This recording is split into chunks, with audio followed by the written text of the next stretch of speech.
আর এবার দেখাবো বিজেপি বিধায়ককে মারার হুঁশিয়ারি। বিজেপি বিধায়ক অমরনাথ শাখাকে মারার হুঁশিয়ারি। কিন্তু কেন এই হুঁশিয়ারি, কে এই হুঁশিয়ারি দিলেন, কি বলেছেন, আগে সেটা শোনাবো। এই হুঁশিয়ারি দিয়েছেন তৃণমূল নেতা তরুণ নন্দীগ্রামী। কি বলেছেন তিনি, আগে শোনাই কি হুঁশিয়ারি তার।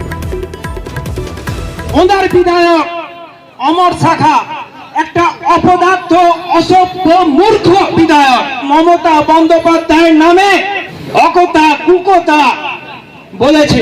আমি কতুপুর ব্লকের ব্লক সভাপতি হিসাবে আইনকে হাতে তুলে নিয়ে বলছি, যেখানে অমর শাখা যাবে আপনারা আপনাদের এলাকায় তাকে ব্যারিকেড করে রাখবেন। আমি ব্লক সভাপতি হিসাবে বলছি, যেদিন এই রাস্তা দিয়ে অমর শাখা পেরিয়ে যাবে গাড়ি থেকে নামিয়ে তাকে মারবো মারবো মারবো, তার হিসাব কড়াই গন্ডায় বুঝিয়ে নেব আমরা। আবারও দেবব্রতর কাছেই যাব। দেবব্রত, বিজেপি বিধায়ককে মারার হুঁশিয়ারি, কোন তৃণমূল নেতা বলছেন ঠ্যাং ভেঙে দেওয়ার জন্য বিজেপি নেতাদেরকেও মারধরের হুঁশিয়ারি দিচ্ছেন। এবার এই যে তরুণ নন্দীগ্রামী তৃণমূল নেতা, তার এই হুঁশিয়ারির কারণ কি? একেবারে দেখো, কতুলপুর ব্লক তৃণমূল কংগ্রেস সভাপতি তরুণ কুমার নন্দীগ্রামী কতুলপুরে একটি তৃণমূল কংগ্রেসের প্রতিবাদ সভা ছিল, সেখানে বক্তব্য রাখতে গিয়ে এইভাবে বেনজির ভাবে আক্রমণ করেন ওনার বিজেপি বিধায়ক অমরনাথ শাখার উপর। শুধু আক্রমণই নয়, তিনি বলেন যে আইন নিজের হাতে তুলে নেবেন। একজন ব্লক সভাপতি হয়ে তিনি বলছেন আইন নিজের হাতে তুলে নেব, এবং এলাকার মানুষকে তিনি বলছেন যে অমরনাথ শাখা এই এলাকা দিয়ে গেলে তাকে আটকে রাখুন, এবং কতুলপুর ব্লক এলাকার উপর দিয়ে পেরিয়ে গেলে তাকে মারধর করা হবে। তোমাকে জানাবো, গত কয়েকদিন আগে ওন্দায় বিজেপি বিধায়ক অমরনাথ শাখা একটি কর্মসূচি করেন, প্রতিবাদ কর্মসূচি। সেখান থেকে রাজ্যের মুখ্যমন্ত্রীকে কুরুচিকর মন্তব্য করেন ওন্দার বিধায়ক অমরনাথ শাখা।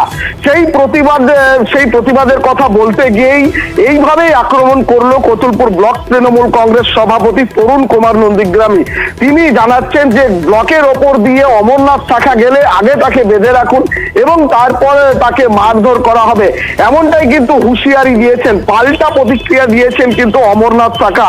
তিনি বলেন, তাকে ব্লক সভাপতিকে কটাক্ষ করে বলেন তাদের কাছে এর থেকে বেশি কিছু আশা করা যায় না, কারণ তারা এই ধরনের কথাই বলে এলাকা উত্তপ্ত করার চেষ্টা করে। সোনিয়া, বেশ দেবব্রত, আমরা একটু শোনাবো তৃণমূল নেতা তরুণ নন্দীগ্রামী। তিনি কিন্তু তার বক্তব্যে অনড়, কারণ তিনি বলছেন মমতা বন্দ্যোপাধ্যায়কে, রাজ্যের মুখ্যমন্ত্রীকে এরকম ভাবে মন্তব্য করেছেন, এটা কোনোভাবেই বাংলার মা বোনেরাও মেনে নেবে না।